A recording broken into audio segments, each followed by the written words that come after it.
Hello and welcome back. It's been a year since our last video, and during that time we've made a massive move, but we're excited to be back here. Hopefully you've been keeping up with us on our Instagram and Facebook pages, but we're back to bring you more video content on aiding your game. Today we're going to talk about party integration, so starting campaigns or even just bringing people into your ongoing campaign. Let's jump right into it.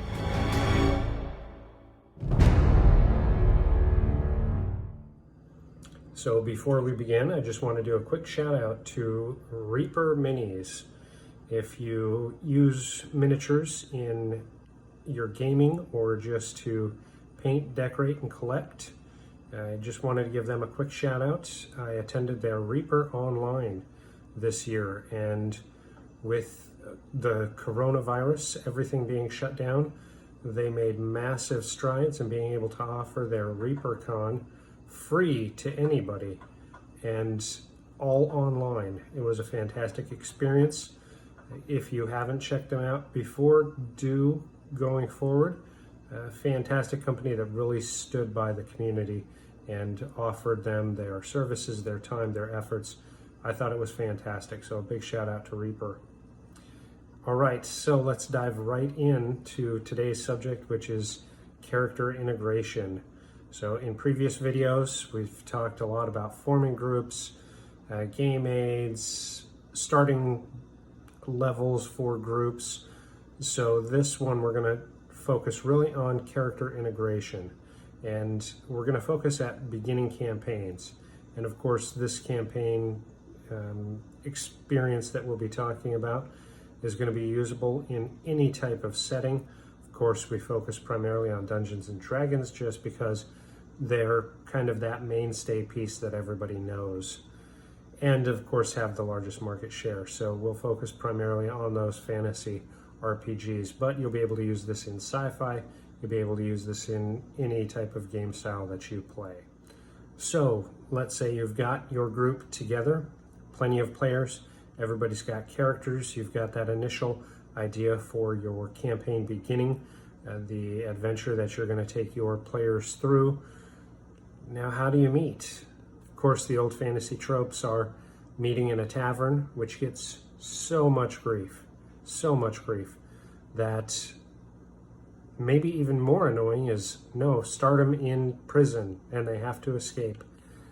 Let me tell you, it doesn't matter how you start your campaign. It doesn't matter what your first introduction is to those PCs. As long as everybody's bought in and having fun, it doesn't really matter. One doesn't trump another, and of course, it's just there for fun. So whatever trope you want to use, you're welcome to do it. One of the leading questions that I get asked in introducing characters, especially at the beginning of a campaign, which I just had to experience, of course, after our move with starting a new campaign, was how do the characters meet up? So we've touched on this a little bit before, but I wanted to pull a couple of examples from existing movies and literature that people may be more familiar, just to talk about some of the introduction methods that are being used.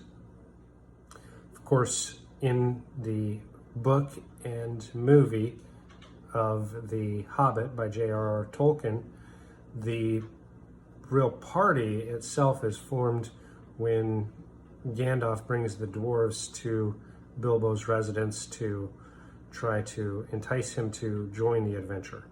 Now, the majority of the company is already established.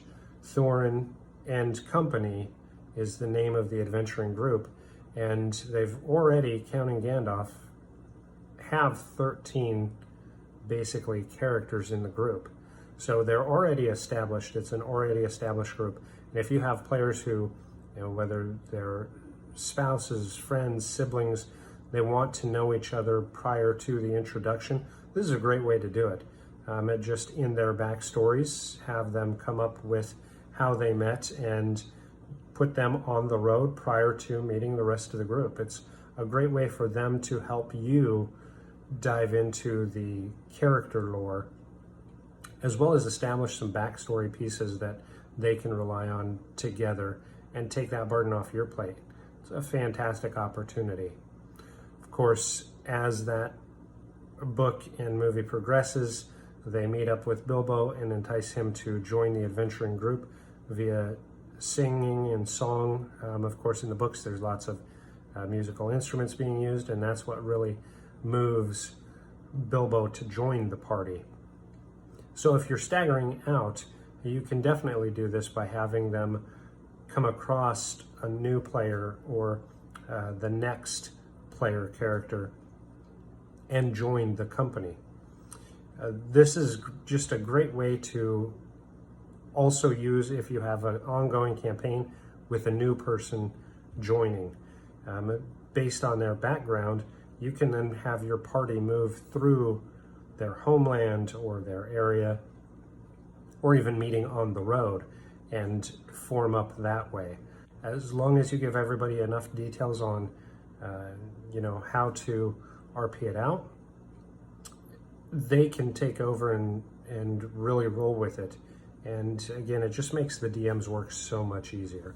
So a great way to get your group to have some elements of previously experienced backstory together, as well as introducing new PCs. So comparatively to J.R.R. Tolkien's next best known work of The Lord of the Rings, there are really a number of different, I would say, adventuring group coming together. So if you think about after Bilbo leaves the Shire and Frodo is preparing to leave the Shire as well, it's really a very small party. It's Frodo and Sam. That's the party. Gandalf goes off on a different direction, and it's up to Frodo and Sam to get to Bree. That's the whole adventuring premise, is they need to meet Gandalf in Bree. Of course, along the way, they're joined by Merry and Pippin, who kind of fall in together with them, so the adventuring party grows. But that isn't really the adventuring party of the saga of The Lord of the Rings. So it isn't until after they meet with the council that the Fellowship of the Ring, which is the larger, probably more well-known adventuring group, gets established.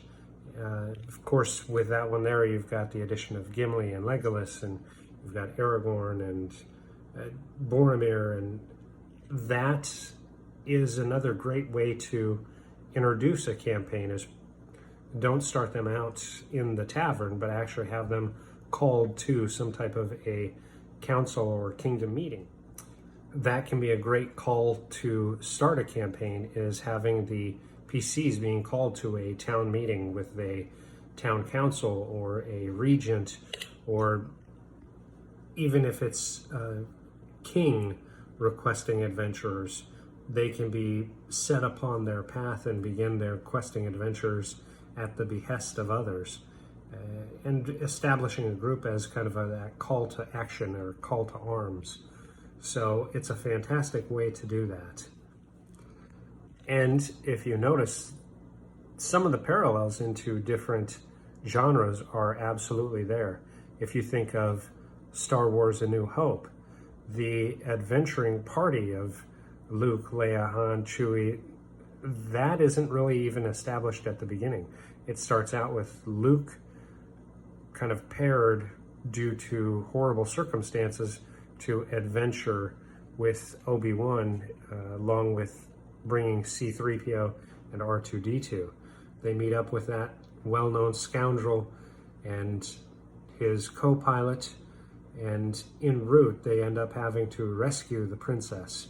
So that kind of sets the action in motion for the party to form. So it's a gathering of the heroes, kind of piecemeal, one at a time, from one scene to the next, gathering that party.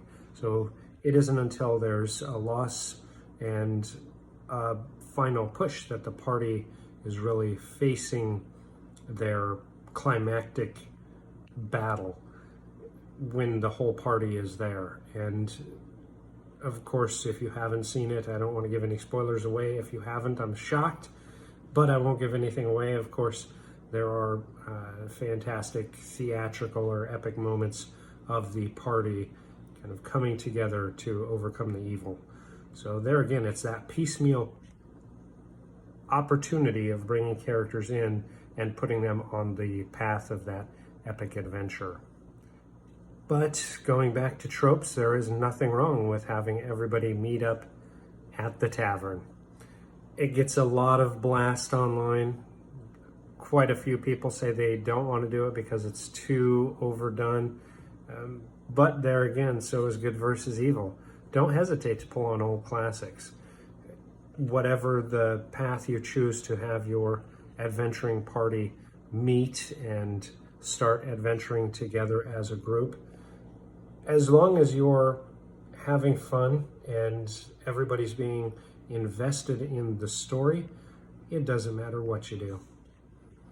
So another odd sci-fi adventure that we'll kind of use a comparative to is The Black Hole. If you haven't seen it, I highly recommend it, though it's very dated. It's just a fantastic sci-fi romp. Again, the party is already established at the beginning of the movie, and while they do have an addition come along the way, again, it's overcoming that evil, doing an explorative, I would say, adventure. But the party is already pre-established when the movie begins. They ultimately are well known to work together, even though there is a little bit of betrayal and some character development along the way. The adventure party itself is already pre-established prior to the launch. Again, if your players are comfortable, and maybe even with higher level characters, of helping build up that backstory together on how they met and why they're adventuring together, they definitely have to be able to answer that question prior to the start so that they get that mindset of they are adventuring together. They're an adventuring group, and it's an even playing field so that everybody gets a chance to shine.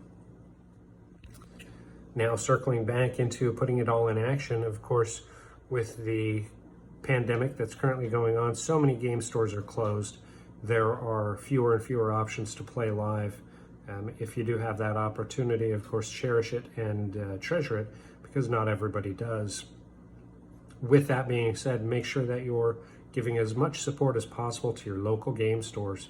This has definitely hurt them, not being able to be open and have people there playing, checking out their goods, and keeping that community live and present. So make sure, share that love with your local game store. I know they will be appreciative. And once everything opens back up and you're able to play in person, do so safely.